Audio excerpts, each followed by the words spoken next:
first time I came in Turkey as an undergraduate student in 2004, I asked myself, how can I put this beautiful city into my heart? I'm thankful to God because now I'm here serving for 7 years in this beautiful city.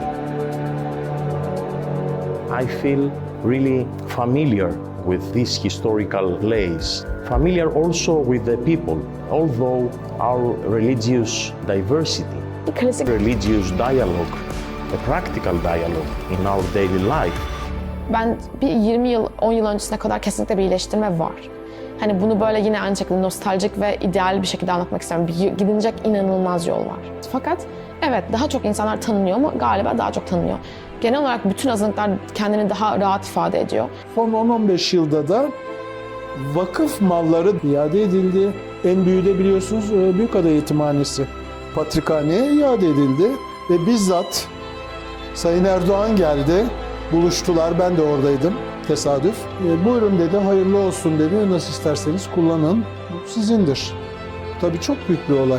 Veyahut devlet başkanı çıkıp da bayramınızı kutlarız, ailenizle mutluluk içinde nice yıllara, iyi günlerde yaşayın, biz buradayız, merak etmeyin, rahat rahat yaşayın, bunlar insanın duymak istediği en güzel sözler. Turkey is a mosaic of civilizations, a mosaic of religions, a mosaic of several Christian denominations. You cannot find any place in the world to have this real relationship with the people, the Turkish people.